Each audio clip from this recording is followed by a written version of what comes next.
El trauma relacional temprano es esta experiencia traumática que ocurre desde el primer momento, desde los primeros momentos de la vida, situada en el vínculo de apego, especialmente grave porque está provocada o consentida por la persona o personas que deberían de ser cuidadores. Las personas que deberían de cuidar a este chiquitín, pues no lo hacen. ¿Por qué? Porque no saben. Otra vez, en general, la mayoría de las veces no he encontrado mala fe, no he encontrado en estos progenitores. Es simplemente que ellos a su vez también están trastornados porque han tenido la misma historia desde sus abuelos, que a su vez es la misma identidad. Esto es, los sistemas familiares tienden a transmitir transgeneracionalmente el problema. El estilo de apego, la manera de relacionarse con los hijos, se transmite transgeneracionalmente. Por eso digo lo de desde Atapuerca. Eso es muy antiguo, ¿no? Hasta que en un momento concreto una psicoterapia bien hecha puede romper el proceso, ¿no? Alan Shore es uno de los autores, un profesor de la Universidad de California en Los Ángeles, que más ha trabajado sobre la regulación de los afectos y la enfermedad, el origen del self y la enfermedad. Él muestra aquí unas imágenes en uno de sus trabajos de un niño de 3 años, ¿no? De un niño de 3 años normal o un niño de 3 años sometido a negligencia extrema. El cerebro es completamente distinto, es muy evidente y es muy fácil de ver además ahora. Es muy fácil entender ahora cómo la negligencia extrema, esto es negligencia extrema, pero diferentes formas de abandono, de falta de mirada, de falta de contingencia, de falta de contingencia en el apego. Un ejemplo que también he escuchado muchas veces, ¿no? Cuando lo facilitamos. Recuerdo, esto me lo dijo no hace mucho me lo dijo una paciente, ¿no? Me decía, es que toda mi historia ahora que puedo hablar de ello, y ahora que me preguntas, y ahora que estoy pensando y que estoy recordando, es que era una mujer joven de 26, 28 años. Es que cuando yo necesitaba un abrazo, yo lo que quería era un abrazo, y mi padre me regalaba un iPhone. Esta es la historia. Yo necesito una manzana y papá me da una llave inglesa. La falta de contingencia en el apego. ¿De acuerdo? La falta de sintonía. No me han pegado nunca. ¿Entendéis también cuando hablamos de maltrato y de experiencia traumática? Se entiende que no solamente es abuso sexual ni es que me han pegado palizas, es la falta de sintonía, lo que llamamos la gestión de las necesidades. Los hijos vienen al mundo para satisfacer las necesidades de los padres, única y exclusivamente. ¿No es cierto? Sí, nada más. Venimos al mundo solo para satisfacer las necesidades de los padres. Bien, pero una vez que estamos en el mundo tenemos nuestras necesidades. El bebé tiene sus necesidades. Y estas necesidades del bebé no siempre coinciden con las necesidades de los padres. No, en absoluto. Claro que no. Razonablemente también. Así que, ¿qué es lo que ocurre? Pues que de vez en cuando, en un porcentaje que se estima que es alrededor del 50% de la población, no hay marcado contingente. Esto es, hay una falta de sintonía. Lo que yo necesito es un abrazo y lo que me dan es una tablet, una bicicleta, un iPhone, me dan regalos, me dan cosas, pero no me dan el abrazo que yo necesitaba. Esa es lo que llamamos la falta de sintonía. Eso es un ejemplo de experiencia traumática. De experiencia traumática que tenemos que evaluar, porque si no lo que aparece es que ha sido una infancia normal. ¿De acuerdo? Una infancia normal, no me han pegado y yo siempre tuve comida, pero yo a lo mejor en lugar de comida o además de comida lo que necesitaba era otra cosa. La falta básica, que es el afecto, ¿no? Y eso veremos mañana en el aparato digestivo, cómo precisamente se incorpora comiendo. Tiene muchísimo que ver con la alimentación infantil y, por supuesto, con las secuelas en el aparato digestivo, ¿no? ¿Por qué no se sabe regular el afecto? No se sabe regular el afecto porque hay una ausencia de sintonía entre el recién nacido y las figuras de apego. Y esto es lo que tendremos que explorar, y esto es lo que exploramos en algún momento. La gestión de las necesidades. El niño necesita estas cosas, el bebé necesita esto y los padres necesitan estas otras. Y los dos tienen razón. ¿Está claro eso? Los dos tienen razón. Pero las necesidades no tienen nada que ver. Y las necesidades del bebé no están satisfechas. ¿Se entiende eso? Nos gustará más o nos gustará menos, pero sabéis que eso es exactamente así en un porcentaje grande de casos, ¿no? Esta desregulación afectiva, claro, al no dotar de recursos, implica una situación de estrés importante, ¿no? Hablando de lo que me contaba esta paciente hace algún tiempo, encontré esta imagen, ¿no? Yo solo quería un abrazo, pero No, tengo muchísimos regalos, muchas satisfacciones materiales, pero lo que yo quería era un abrazo a la cultura, los MIT, otra vez, la cultura dominante, modificado el valor de determinadas cosas, ¿no? Eso es. Requiere mucho menos tiempo, mucha menos dedicación. Regalar lo puedes regalar ahora por Amazon. O sea, es que es tan fácil, claro. El regalo se hace por Amazon. Estar leyendo a tu niño, a tu bebé, algo imprescindible para un apego seguro, ¿no? Es la voz, la mirada, el tacto y la comida, la alimentación. Los 4 pilares del apego seguro, ¿no? Y todo lleva tiempo. Todo lleva tiempo. Los bebés comen en la guardería ahora a partir de los 4 meses. Un país que tiene una baja maternal escandalosamente baja, ¿no? Esto es tremendo, ¿no? La mirada no se les mira, les miramos menos, ¿no? La mirada, la palabra, el tacto, ¿no? Mañana hablaremos algo de dermatología, pero ya lo sabéis, la dermatología tiene muchísimo que ver otra vez con la carencia básica afectiva asociada al tacto, porque con el tacto transmitimos afecto, y ese afecto que se transmite con el tacto es imprescindible para organizar circuitos neuronales. Es que es así, es exactamente así. Circuitos neuronales que organizan estos MIT, estos modelos internos de trabajo, a partir de los cuales somos de una manera o somos de otra. Exactamente, ¿no? Entonces, claro, ¿qué es lo que ocurre con la experiencia traumática? Quiero llevar a vuestro ánimo que la experiencia traumática es frecuente, ¿no? Aproximadamente decimos el 50% de la población presenta un apego seguro, el otro 50% un apego inseguro en cualquiera de sus variantes, ¿no?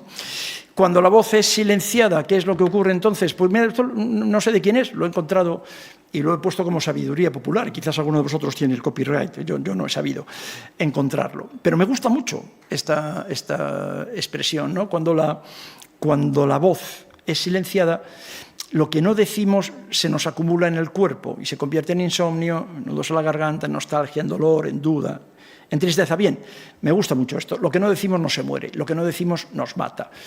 Otra vez esto es lo que dice la población. Los médicos estamos en otro lado. La medicina, perdón. Los médicos, nosotros, vosotros y yo, todos los que estamos aquí, estamos en este mismo lado, claro. Pero la medicina está en otro sitio, ¿no? Pero esto es lo que dice la sabiduría popular. Lo que no decimos no se muere, lo que no decimos nos mata. Esto es exactamente así. Y esto lo dice la sabiduría popular. Pero si estáis interesados en este tema, hay un libro, hay muchísimos libros sobre esto que estamos, muchísima documentación, muchísima bibliografía, ¿no? Sobre esto que estamos aquí. Uno de los últimos que yo he leído es de un médico húngaro que durante muchos años ha sido profesor de la Universidad de Montreal, creo, en Canadá, en todo caso, o Toronto, no me acuerdo bien, pero en Canadá, y es una figura en medicina en su país, Gabor Maté. Él escribió un libro que me encanta, ¿no? Es uno de los libros más bonitos que he leído, de todos los que he leído sobre psicosomática que se han publicado en los últimos 50 años. Cuando el cuerpo dice no. Sí, me parece una preciosidad. Y esto no es la sabiduría popular, esto es un médico. Cuando se nos ha impedido aprender a decir no, me encanta esto. Cuando se nos ha impedido aprender a decir que no, esto lo tenemos que aprender. A decir que no lo tenemos que aprender. También cuando somos chiquitines, nuestros cuerpos acaban diciéndolo por nosotros. Es un libro precioso de historias, a base de historias clínicas, en el que Gabor Maté va haciendo un repaso de muchas de las cosas que yo estoy comentando aquí, o yo estoy haciendo repaso de muchas de las cosas, mejor, que él está diciendo, ¿no? Porque por la experiencia traumática lo pasado está presente, recordad. La experiencia traumática no se puede olvidar, no se puede procesar, sobre todo cuando no se puede hablar. O sea, la única manera de integrar, recordad, la única forma de integrar la experiencia traumática es compartiéndola. Esto es muy importante y esto son las últimas investigaciones de los últimos 20 años.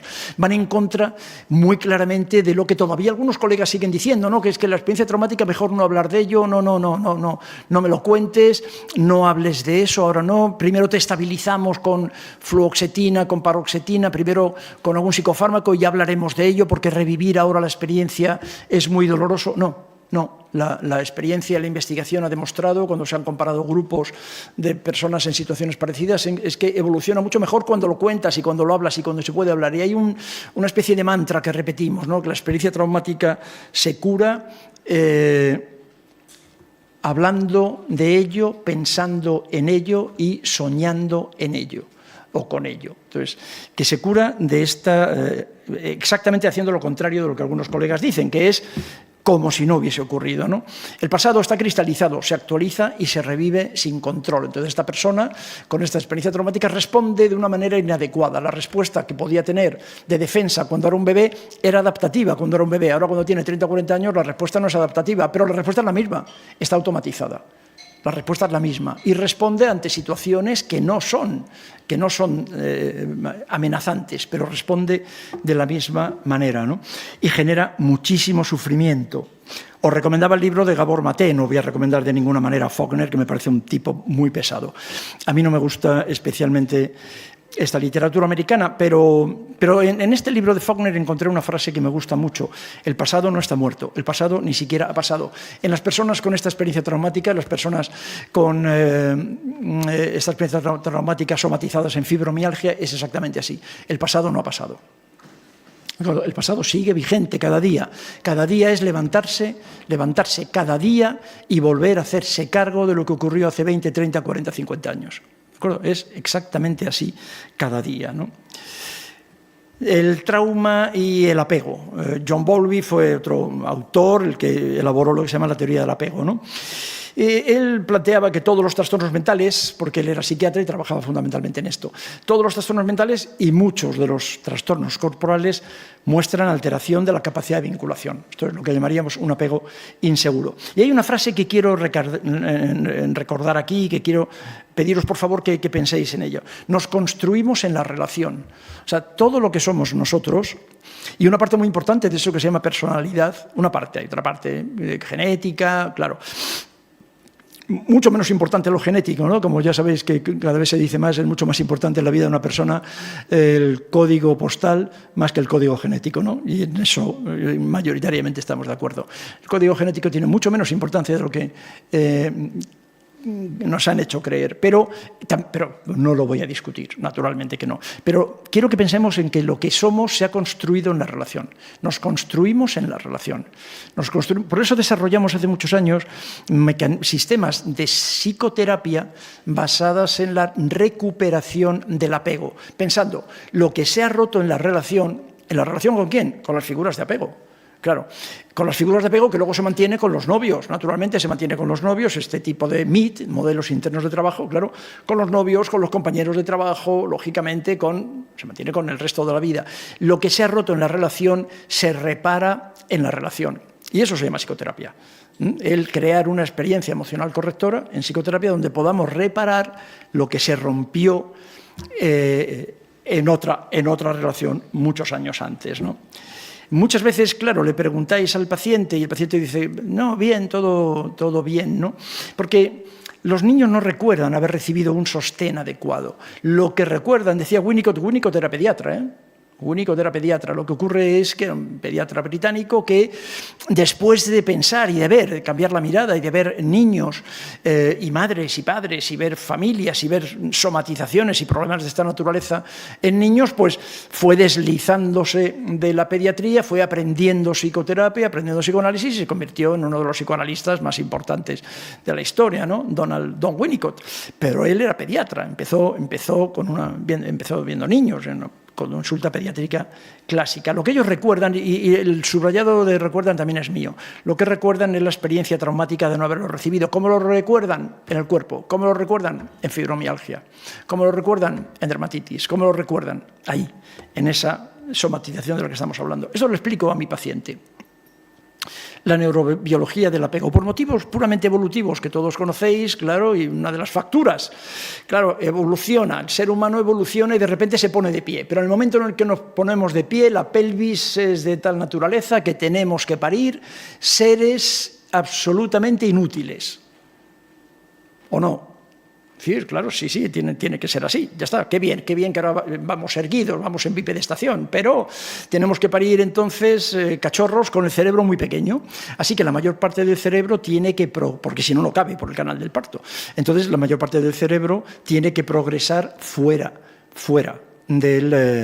fuera del útero, fuera. ¿Y cuántos años tarda? Muchos años, porque esto es un esquema simple, también didáctico, que les enseño a mis pacientes. Cuando nacemos, tú no tienes más que ver. La semana pasada había la hija de un sobrino mío, y tuve oportunidad de volver a tener un bebé en brazos, y te da cosa ver lo inútiles que son. O sea, no valen absolutamente para nada. Tienen relativamente bien organizado su cerebro de reptil, pero nada más. Muy rudimentario el cerebro emocional, y el neocórtex nada, absolutamente nada. Un bebé no vale nada, absolutamente, ¿no? En la vida. Tardan muchos años en que esas conexiones se vayan haciendo. Y se van haciendo las conexiones. Y las conexiones se hacen ¿dónde? En casa, en relación con la mirada, con la voz, con la palabra, claro, con la alimentación, con la paz o con la tranquilidad. Si lo que tengo en casa es todo esto, se van creando unas conexiones automáticas, es el postulado de Hebb, que ahora mismo recordaremos, se van creando unas conexiones en un sentido. Y entonces nos encontramos con un niño después tranquilo, cómodo, bien, orientado hacia la confianza, es confiable, fiable también, que sabe querer, que sabe ser querido, que es capaz de aceptar el cariño. Bien, esa es una opción. O esas conexiones, sin embargo, se hacen desde el miedo, desde la desconfianza, desde el caos, desde la duda, porque en casa el ambiente que hay, ese ambiente, todas las conexiones se hacen en otra dirección. Y esas conexiones se mantienen el resto de nuestra vida, en mayor o menor medida. Así que en este segundo caso lo que se crea entonces es una persona, es un niño, y luego un adolescente y luego un adulto, con tendencia a la desconfianza, naturalmente a la paranoia, a las tendencias agresivas como defensa, bueno, pues a lo que sea, ¿no? ¿Qué es lo que hacemos? Y esto procede de aquel postulado que todos recordamos, ¿no? Y que en mayor o menor medida, postulado de Hebb, que también, por cierto, aquí al otro lado de esta habitación, que era un aljibe, al otro lado estaba el laboratorio de Cajal. Y esto lo dijo también Ramón y Cajal, ¿no? Las neuronas que se conectan, que se encienden juntas, se conectan. Y aquí, de esta forma, se organizan los modelos internos de trabajo. Y estos modelos internos de trabajo, a mí me gusta mucho esta imagen, porque como psicoterapeuta muchas veces me encuentro como la chica del cable. O sea, porque lo que le decimos a nuestros pacientes en psicoterapia es que lo que tenemos que hacer a partir de esto que estamos comentando, lo que tenemos que hacer para cambiar conductas, y para cambiar conductas, la conducta de enfermar es una conducta, somatizar es una conducta aprendida, lógicamente, claro. Para cambiar conductas, lo primero que tenemos que hacer es desconectar, tenemos que resetear el cerebro. Entonces, lo que hacemos en psicoterapia es primero desconectar para luego volver a reconectar. Como imagen, al paciente le ayuda a entender qué es lo que vamos a hacer. Y eso en psicoterapia se ha demostrado útil, que el paciente sepa, que podamos compartir las tareas, que el paciente sepa lo que queremos hacer, ¿no? Y a veces yo me veo ahí, como la chica del cable, desconectando y reconectando, ¿no? El trauma, en resumen, y la relación con psicosomática, la característica de ser inasumible, porque cuestiona el mundo relacional del sujeto. Si el niño percibe que papá y mamá no le quieren, porque papá y mamá no le miran suficiente, porque mamá y mamá están todo el día discutiendo, porque papá y mamá, o mamá y mamá y papá, ¿no? Correcto, disculpadme, por mi edad sigo teniendo el hábito de hablar de papá y mamá. La pareja parental o monoparental, la figura fundamental de apego. Percibe que no le quiere. Tiene 6 meses de vida. Primero tiene 1 mes de vida, luego 6, luego 1 año, luego 5 años, claro. Y lo que está percibiendo es que, y eso hay un mandato biológico, ¿no? Genéticamente transmitido para poder percibir, es lo que percibe es que no es importante para la figura principal de apego. Pero ¿qué ocurre? Tiene 1 año, tiene 2, tiene 3. Otra vez, el sistema nervioso del ser humano tarda muchos años en ser útil, en desarrollarse, en crear. Hay personas, todos conocemos a algunas personas, no tenemos más que ver un telediario para darnos cuenta que tienen 50 años y no han desarrollado nada su corteza cerebral. Son unos lerdos, ¿no? Luego pueden tener un cargo público, pero realmente tienen muy poquito cerebro. El ser humano, estoy hablando en serio, tarda mucho tiempo, tarda muchos años con suerte y tarda muchos años, ¿no? Si yo tengo 3 años Y naturalmente no puedo ir a ningún sitio, todavía no puedo optar a un cargo público. Si yo tengo 3 años y percibo que no soy importante para papá y mamá, no puedo hacer eso. Tengo que hacer una conexión, tengo que hacer una alteración cognitiva, tengo que hacer una traslación. No puedo pensar que no soy importante para papá y mamá. Así que, ¿qué es lo que empiezo a pensar? Porque ya voy organizando mis capacidades cognitivas. Es que no es que papá y mamá no me quieran, es que yo no soy querible. Este es el matiz. Y aquí tenéis la mitad de la consulta en psiquiatría, la mitad de la consulta en psicoterapia y la mitad de consulta en atención primaria. Es que yo no soy querible. Si yo fuera querible, si yo fuera mejor, si yo cambiase, papá y mamá me querrían. ¿Os dais cuenta? Porque con 3 años tengo que defender a la figura de apego, tengo que defenderla por encima de todo, porque tengo 3 años, porque no puedo ir a ninguna parte. Con 3, con 4, con 5, con 8, con 10. ¿Os dais cuenta? Tengo que estar permanentemente defendiendo a las figuras de apego. ¿Y cómo lo hago? Haciéndome cogniciones alteradas. Haciendo cogniciones alteradas, haciendo también, organizando regulaciones emocionales también alteradas, fracasadas, porque lo que siento es rabia, pero no puedo tener rabia. Tampoco hacia papá y hacia mamá, ¿de acuerdo? Así que esa rabia la tengo que dirigir hacia mí y entonces yo estudiaba, cuando empecé a estudiar medicina en el hospital clínico, empezaba a hablarse de las enfermedades autoagresivas. Eran autoagresivas, como se llamaban. Ahora se llaman autoinmunes. Yo creo que a los inmunólogos les dio miedo a la palabra, pero a mí me empezaron a hablar Gil Sanz y José Casas, mi maestro en medicina, el doctor Casas, se empezaron a hablar en aquella época de las enfermedades autoagresivas. Son autoagresivas, exacto, ¿no? Ahora las llamamos autoinmunes, pero claro, yo no, entonces papá y mamá, ¿entendéis el matiz? No es que papá y mamá no me quieran, yo no puedo vivir con eso, tengo 3 años, así que yo no soy querible, y ya está, yo no soy querible, y luego cuando sea mayor pues voy a casarme con quien sea. ¿Por qué? Porque uno acepta el amor que cree merecer, entonces no me creo merecedor de nada, así que voy a estar todo el día angustiado y deprimido y con enfermedades.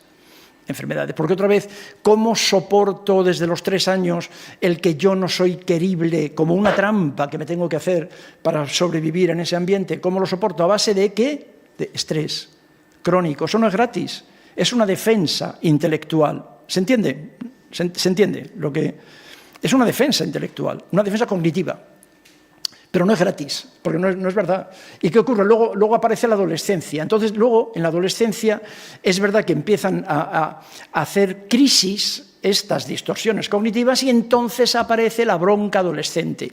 ¡Qué bronca! Todo era un niño maravilloso, un niño fantástico, un niño, una niña estupenda. Y de repente llega la adolescencia y entonces fue terrible, ¿no? Claro. Sí, en la adolescencia comienza a formarse el yo real y ese yo real se enfrenta al falso yo que se ha ido creando para satisfacer las necesidades de papá y mamá y poder adaptarme a la vida en esa familia, porque insisto, tengo 5 años, ¿dónde voy yo con 5 años de vida, ¿no?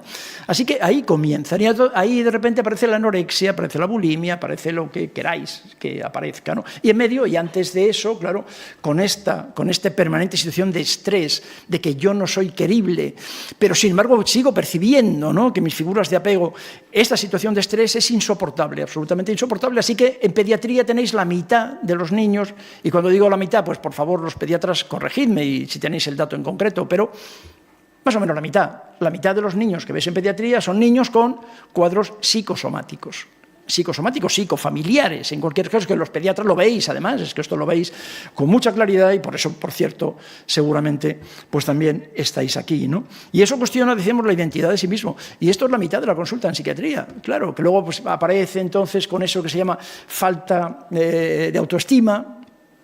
Error, la autoestima. Lo de la autoestima es un término muy de cuñada, ¿no? Muy cuñadil. A mí como psiquiatra no me gusta nada lo de la autoestima.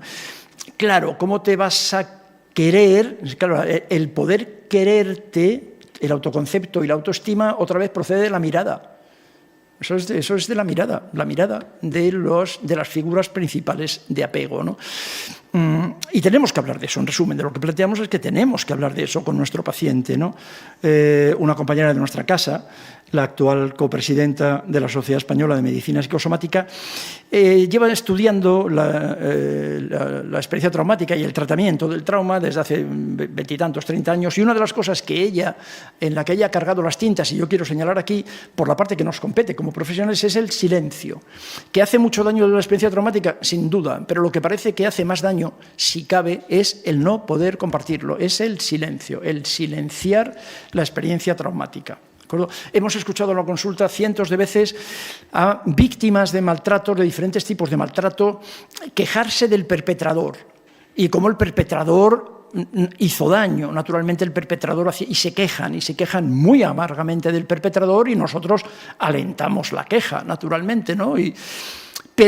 Pero cuando luego se ponen tristes, sobre el perpetrador puede aparecer mucha rabia, pero luego aparece una tristeza terrible y nos cuesta mucho más trabajo que perdonen a papá o a mamá, a las figuras que tenían que haberle defendido, a las figuras que no le permitieron hablar. Y aparece también luego mucha rabia con respecto a los profesionales que tampoco le permitieron comentarlo, ¿no? Yo no sé si conocéis un libro que se llama Instrumental. Es una historia clínica. ¿Conocéis Instrumental? María Ángeles seguro que sí, porque me he oído 20 veces hablar de ello. Instrumental, tomad nota, no hace falta que lo compréis, faltaría más, pero bueno, hacéis una lista de regalos para vuestro cumpleaños. El libro se llama Instrumental y es una historia clínica que me parece... El pianista, efectivamente, el autor es James Rhodes. James Rhodes, que es un pianista londinense que lleva en España como 10 años y ha pedido la nacionalidad española, y ahora mismo es español y británico, pero James Rhodes, escrito R-H-O-D-E-S, Rhodes. James Rhodes, pues el libro es una historia clínica, su historia clínica. Tiene muchísimo valor porque cuenta la historia de cómo fue abusado sexualmente por su profesor de gimnasia a partir de los 4 años. Y cuenta, y yo creo que eso es lo que tiene valor para todos nosotros, cuenta, con mucha rabia habla del profesor de gimnasia, pero es terrorífico para mí también como médico lo que cuenta de nosotros. Lo que cuenta de cómo fue la respuesta del sistema sanitario británico, psicológico, médico, familiar. De forma que el daño que hizo el perpetrador, el profesor de gimnasio, fue terrible. No, nadie lo va a discutir eso. Pero él escribe el libro no por eso. Escribe el libro para llamar la atención sobre los 80 diagnósticos que le hicieron, los 200 psicofármacos que le dieron, lo poco que le hicieron caso, lo poco que le preguntaron. Esto es la queja, y una queja bien hecha. Me parece que es un libro que merece la pena y que para ser profesional de la salud habría que leerlo. Sobre lo que el sistema sanitario, facilitando ¿qué? El silencio. El silencio. Entonces, lo que hace daño es el silencio, ¿no? Begoña ha escrito un libro precioso también, un libro muy, muy fácil. Este sí que también nos puede ayudar, es un libro de manejo clínico, de cosas fáciles, ¿no? Para manejar en la clínica, que se llama así, El trauma psíquico es de todos. Ella, cuando dice de todos, se refiere a que todos hemos pasado por traumas psíquicos. Bueno, sí. Pero el título a lo que se refiere es que rompamos el silencio, que el trauma psíquico es responsabilidad de todos, que hablar de trauma psíquico es una responsabilidad de los profesores de los colegios, de los médicos, naturalmente, de los psicólogos, por supuesto, de los medios de comunicación, ¿no? James Rhodes ha hecho mucho, es un tipo que tiene muchos enemigos, porque bueno, siempre que haces cosas tienes enemigos, y este tipo tiene muchos enemigos. Pero James Rhodes, al margen de la consideración personal, ha ayudado mucho a hablar de abuso sexual en la infancia en España, ¿no? En España le ocurrió en Inglaterra, pero hablar de este tema, yo creo que entre todos tenemos que ayudar a romper el silencio, porque a estas víctimas, recordad, les hace mucho daño no solo el trauma, sino el silencio, ¿no? ¿Cuándo empezó todo? Pues empezó todo cuando el día en el que nuestros padres se conocen. Ahí comienza nuestra historia. Cuando yo os pregunto a vosotros qué día habéis nacido, cuándo habéis nacido, vuestra historia comienza como mínimo 9 meses antes. Nadie, sin embargo, valora eso. Ponemos la fecha de nuestro nacimiento. Nuestra historia comienza, y quiero plantearos esto también con ánimo de provocación, la historia de nuestro paciente comienza el día en el que sus padres se conocen. Ahí comienza una fantasía, unas expectativas, una elección de nombre, comienza una transmisión y una depositación de mandatos, de prohibiciones, condiciones sistémicas, comienza, por supuesto, una mezcla de genes, una mezcla genética, claro. Luego hay 9 meses de embarazo en el que todo el mundo sabe lo importante que es el embarazo en lo que se refiere al sistema nervioso, claro, y por el sistema nervioso que procede del ectodermo, de la piel, así que también luego nos sorprende que pueda existir tanta relación. Todo el mundo, todos aquí sabemos lo importante que es el embarazo y, sin embargo, casi nunca preguntamos por ese embarazo. ¿Qué le estaba pasando a nuestro paciente que hoy tiene TDAH, que hoy tiene psoriasis, que hoy presenta una enfermedad cancerosa o que presenta una fibromialgia? Vamos a preguntarle desde que sus padres se conocen. ¿De acuerdo? No solo desde la fecha de nacimiento, ¿no? Que esto es un convenio social por el que nos quitamos de encima, en el momento en el que solo hablamos de la fecha de nacimiento, nos quitamos de encima un periodo muy importante de la vida del sujeto, de la vida de nosotros, del que tampoco nadie quiere hablar, ¿no? Miguel Ángel, ¿tú querías comentar algo?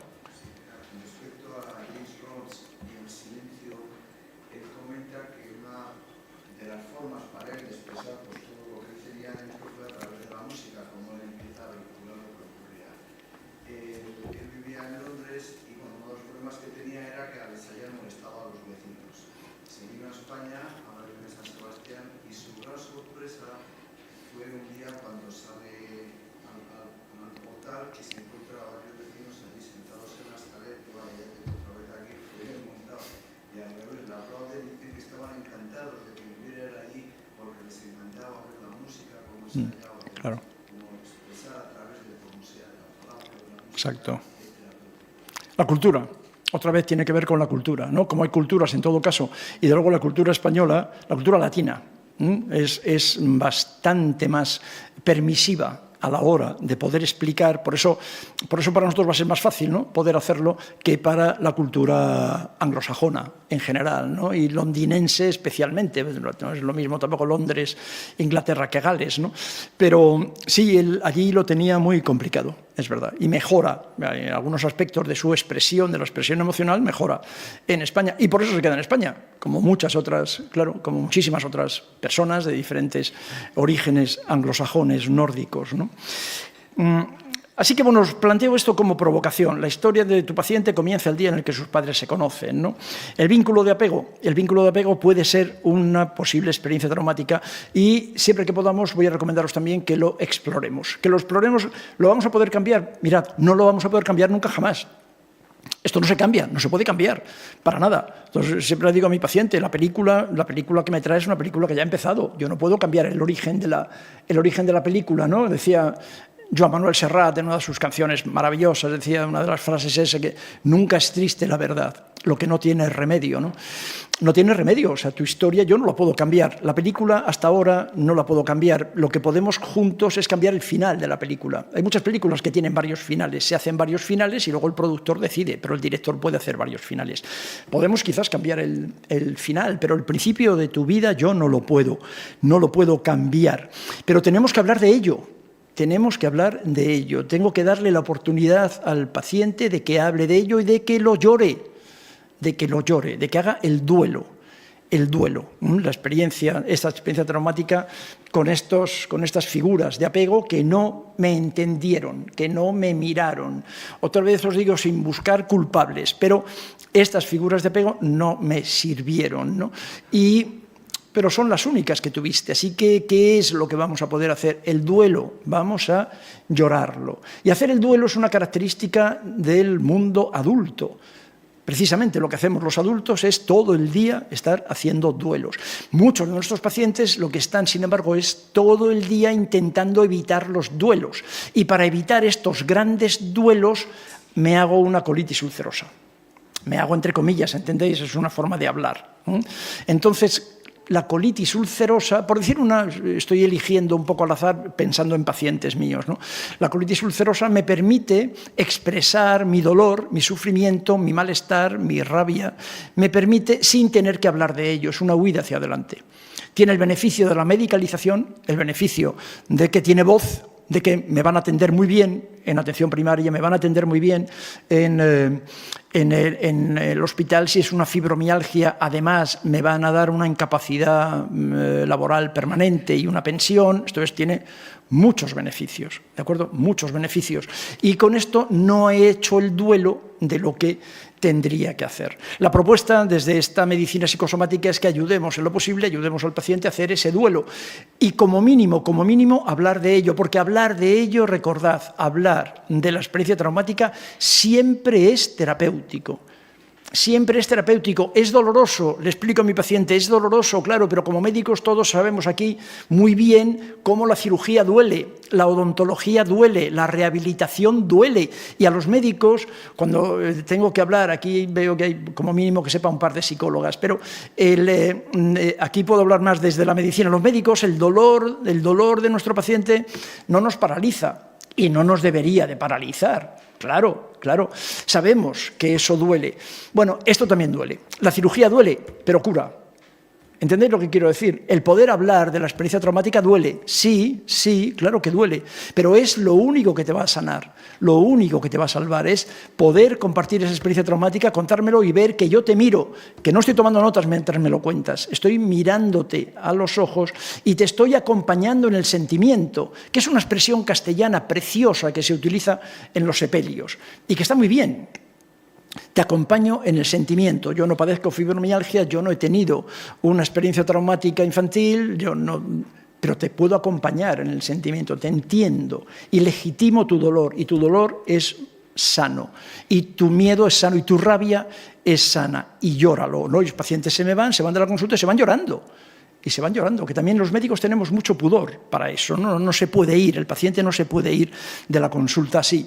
Así nos vamos del dentista, y al dentista le importa un bledo, y nos vamos doloridos y llorando y con la boca, no puedes hablar, hecho un desgraciado, no puedes comer, es una ruina, y al dentista directamente te pone en la calle sin ninguna preocupación, sin ninguna, y sin embargo nosotros tenemos, claro, es que si hablamos de la experiencia traumática al paciente le va a doler, claro, entonces no, mejor no hablamos de eso y le seguimos tratando la fibromialgia durante los próximos 30 años. Bueno, son dos opciones, las dos son buenas, ¿de acuerdo? Pero una vez que habéis venido aquí, os exponíais a esto. Ahora tenéis que elegir, tenéis que tomar la decisión de ahora qué elijo, ¿de acuerdo? Ya está, las dos opciones son perfectamente válidas, ¿no? El trauma en la infancia actúa como un estresor, claro, que induce lo que estamos comentando de pasada. Como os digo, hay muchísima información, muchísima documentación sobre este tema, ¿no? Con este elevado nivel de cortisol circulante, como sabéis, afecta luego a los sistemas de recepción del cortisol en el hipocampo, afecta al tamaño del hipocampo. El hipocampo tiene mucha importancia para darle significado emocional a la experiencia. Esto es algo que hoy, cuando yo empecé a estudiar psicosomática y todo esto, no sabíamos nada, pero que hoy pues tenemos mucha información. Se activa el sistema de la inflamación, la actividad de citoquinas, el cortisol deja de ser eficaz para contrarrestar esta inflamación y entonces aparece lo que en los últimos 5 años se empieza a llamar la teoría inflamatoria, que viene a sustituir las hipótesis dopaminérgica, serotoninérgica y desde luego la separación de trastornos mentales o trastornos corporales. Lo que se plantea hoy en un esquema que he hecho para traer aquí, un esquema muy simple, que os pido disculpas por ello, pero sería más o menos así. Esto es, el resultado de esta experiencia traumática no elaborada, de este conflicto básico, ¿no? De este estrés crónico, de tanto tiempo de evolución, es que el sujeto está en un estado de inflamatorio o microinflamatorio crónico. Y que ese proceso inflamatorio, si afecta a las neuronas, a los capilares cerebrales, se traduce en una esquizofrenia. Hoy se habla de la teoría inflamatoria de la esquizofrenia, o del trastorno bipolar o de cualquier trastorno mental, pero además y por el mismo, claro, por los mismos mecanismos, afecta a cualquier órgano de nuestra economía, facilitando entonces la aparición de enfermedades autoinmunes o facilitando el desarrollo de una enfermedad cancerosa, que ya sé que las enfermedades cancerosas no son de los nervios, ya lo sé, que para desarrollar una enfermedad cancerosa hacen falta muchas cosas, ya lo sé, pero una de las cosas que hace falta, no se puede seguir discutiendo, es esta. es pensar en los aspectos psicológicos, psicoemocionales, psicotraumáticos, porque cuando vemos pacientes con enfermedades cancerosas nos encontramos con estas experiencias traumáticas, antiguas o recientes, pero con estas experiencias traumáticas que han afectado finalmente al sistema inmunitario, ¿no? Nos lo encontramos, ¿sabes? Bueno, esto es una teoría de la que se llevan 5 años trabajando. Ahora lo que se plantea es que quizás si los antidepresivos, los antipsicóticos han tenido algún efecto alguna vez en las funciones cerebrales, que lo han tenido, ha sido porque tienen efecto antiinflamatorio. Lo que se está midiendo es el efecto antiinflamatorio de los antidepresivos y resulta que tienen un efecto antiinflamatorio potente, ¿no? Quizás por eso también las personas que toman antiinflamatorios de forma crónica por otras patologías no presentan trastorno o presentan una tasa menor de depresión. Hay muchos datos ahora muy interesantes, ¿no? Y un dato que yo llevo muchos años también mirando de soslayo, es que hace algunos años ya que la industria farmacéutica ha abandonado la introducción de nuevos psicofármacos. ¿Os habéis dado cuenta? El último que yo recuerdo con antidepresivos fue la duloxetina Cymbalta por Lilly, un antidepresivo tricíclico con 30 años o 40 años de antigüedad, un antidepresivo muy viejo, no aporta absolutamente nada más que resolver el problema de la patente caducada de fluoxetina, pero a partir de ahí la industria farmacéutica ha abandonado la búsqueda de nuevos psicofármacos, porque están en esto. La industria farmacéutica ahora lo que está buscando son sustancias con efecto antiinflamatorio que puedan presentarse como alternativa terapéutica a los trastornos mentales. Y hace ya muchos años, que no hay psicofármacos nuevos, ¿no? La realidad clínica hoy. Bueno, la experiencia, hay muchísima documentación sobre todo esto que estoy simplificando mucho aquí, muchísima documentación. Si tenéis interés en ello, por favor, me lo pedís y os podré dar mucha documentación, pero lo vais a encontrar en cualquier sitio. Sois médicos y sabéis dónde buscarlo, o sea, es muy fácil, ¿no? La experiencia demuestra que hay una mayoría altamente significativa de pacientes que si se les da la oportunidad son capaces de referir una experiencia traumática de gran contenido emocional. Me parece importante este dato. Si se les da la oportunidad, lo que os estoy proponiendo es que le deis la oportunidad. ¿De acuerdo? Y cuanto más crónico sea el paciente, este paciente que todos tenéis en la consulta, que el sistema público le dio un nombre, ¿cómo se llama? Hiperfrecuentadores. El paciente hiperfrecuentador es este paciente que les comentábamos, emigrador, ¿no? Este paciente, esta persona es una persona con un altísimo nivel de sufrimiento que no se levanta por las mañanas decidido a amargarnos la vida. ¿Qué tengo que hacer hoy además de ir al médico de cabecera a amargarle la mañana? No, está sufriendo y no sabe qué hacer, y no sabe cómo demostrarlo, y no sabe cómo manifestarlo, ¿de acuerdo? Pero este hiperfrecuentador, esta es una persona, seguro, miradlo, con una historia traumática terrible, y con mucha necesidad de que alguien le vea, de que alguien le mire, ¿no? De que alguien le escuche. Si les damos la oportunidad, un estudio informal que hicimos en el Hospital Infanta Cristina con el entonces director médico, internista Juan Torres, que fue alumno nuestro de un curso de este estilo, de medicina psicosomática, y que entonces no se creía que todo esto era así, entonces empezó a preguntar a estos pacientes hiperfrecuentadores en urgencias. Y empezó a preguntar, y entonces pues, se dio cuenta, ¿no?, de lo que ocurría cuando preguntaba y cómo aparecía esto que estamos comentando aquí, aparecía en todos los casos. La cuestión era darles la oportunidad para poder contarlo, ¿no? Ahora mismo tenemos muchas técnicas de exploración, ya hemos comentado, que nos explican cómo se hace esto. Y esto coincide además con algo que históricamente ha pasado, está pasando ahora, que es el mito de la enfermedad mental, ¿no? El mito de la enfermedad mental en el sentido de que los trastornos mentales o las enfermedades psicosomáticas, psicógenas, son enfermedades del cerebro. Eso ya no se puede seguir sosteniendo, no son enfermedades del cerebro de ninguna manera. Ese mito, el mito de la serotonina, que como empezamos a hablar, eso ya no se mantiene, no se puede seguir sosteniendo, y cada vez se habla menos, ¿no?, de que eso es así. Y a mí me gusta mucho también, hay un libro de un autor, Johann Hari, me gusta mucho. Y una de las cosas que he sacado de este autor, de Johann Hari, que también se lo digo algunas veces a mis pacientes y que siempre que alguien me quiere escuchar se lo planteo, la depresión no está en tu cerebro, la depresión está en tu vida. Me parece una muy buena idea como reflexión, como para pensar, ¿no? La depresión no está en tu cerebro. Esto, Johann Hari es un tipo que él cuenta en su libro que está 18 años tomando antidepresivos, a partir de una depresión, que luego te cuenta cómo es la depresión, cómo ha sido. Es un concepto muy interesante, ¿no? Él habla de las desconexiones. Cómo la depresión tiene que ver con diferentes tipos de desconexiones con la vida de la naturaleza, con las experiencias traumáticas. Es muy interesante, pero me gusta mucho la expresión, ¿no? La depresión no está en tu cerebro, no. La depresión está en tu vida. La depresión está en tu vida y luego lo que ocurre es que tu vida, es verdad, tu vida a lo largo de tu vida, una de las muchas consecuencias de tu vida es que si nos ponemos a medir la alteración en el turnover de la serotonina, pues la encontramos. Claro, seguro. Pero a lo mejor cabe la posibilidad de que esa alteración en el metabolismo de la serotonina sea una consecuencia, no una causa. ¿De acuerdo?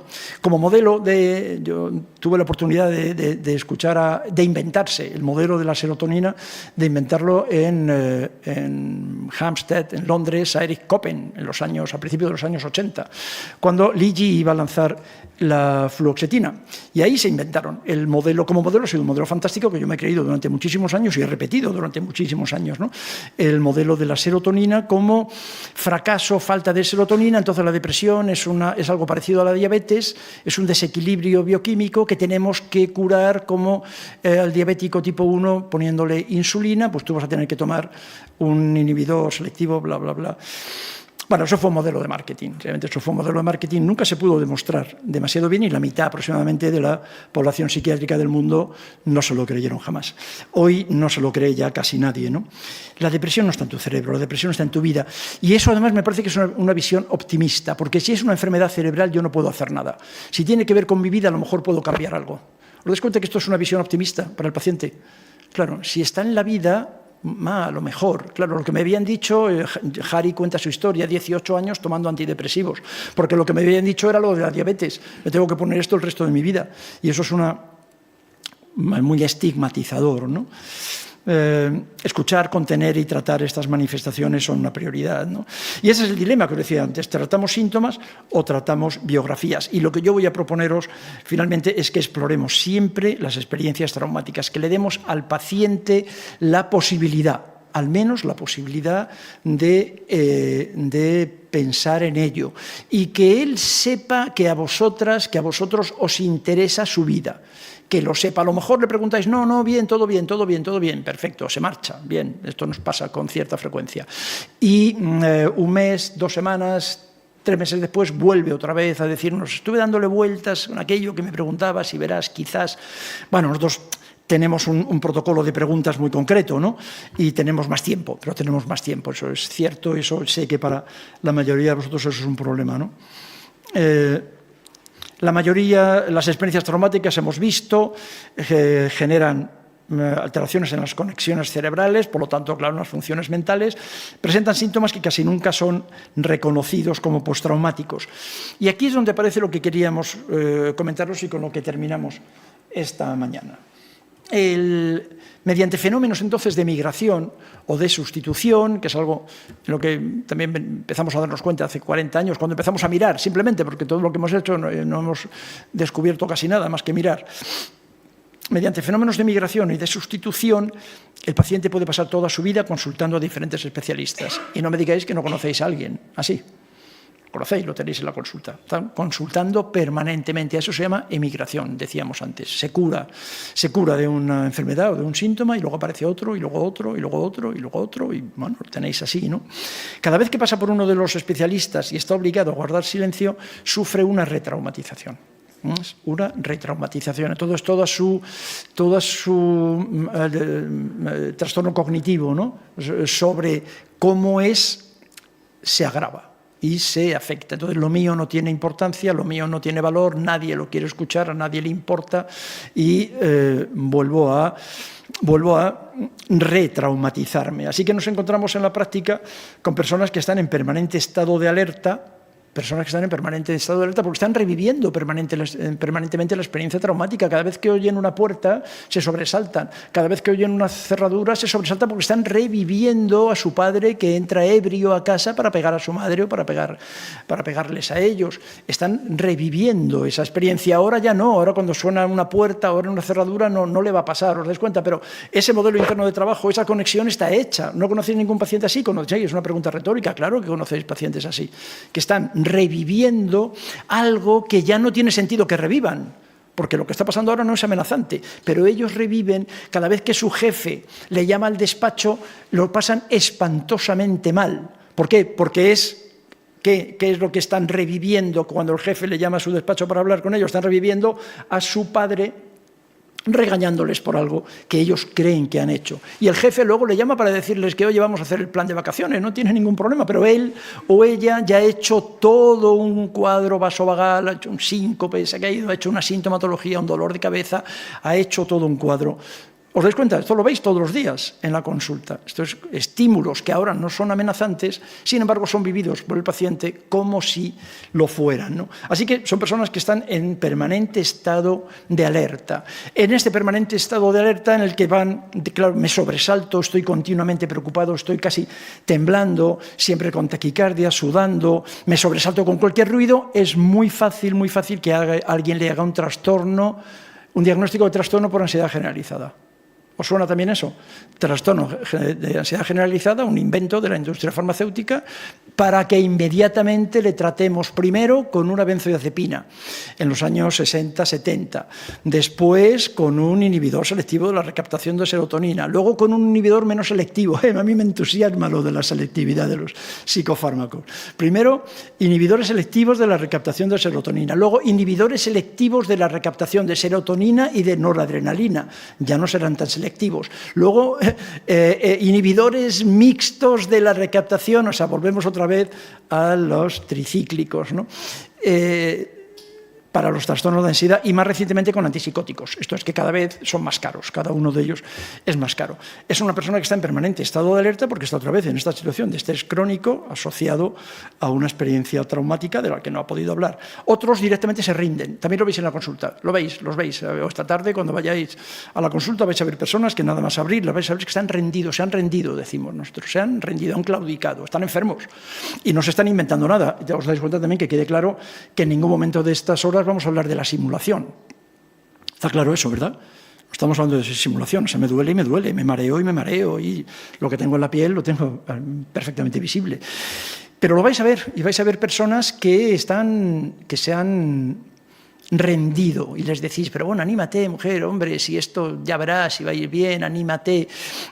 No, se han rendido. Están en este estado que Seligman llamó de indefensión aprendida y es muy fácil que con esa manera de presentarse, las cosas que nos cuenta, las cosas que nos dice y la cara que tiene y cómo se presenta, que le hagamos un diagnóstico de depresión, de trastorno depresivo, para inmediatamente tratarlo, claro, con un antidepresivo.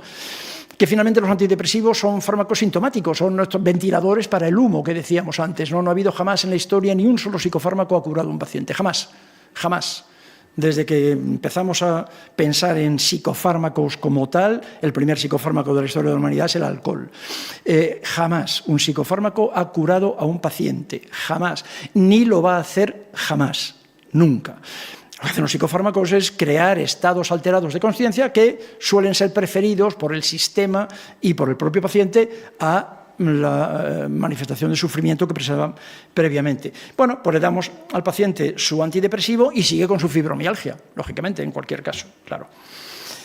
Bueno, lo vamos a dejar entonces aquí de momento, hacemos algo, sí, queda nada, porque mañana vamos a entrar directamente con esto, vamos a hacer una especie de relación que he preparado sobre diferentes formas de manifestación de esta experiencia traumática dentro de los cuadros del apego y cómo se puede manifestar en la clínica, dentro de lo que llamamos sistemas relacionales o sistemas de control, y haremos un paso rápido por diferentes enfermedades, por diferentes síntomas, y luego unas propuestas de intervención. Colegas, pues un placer, muchísimas gracias por vuestra atención. Mañana a las 10 en punto continuamos, mañana más. Gracias.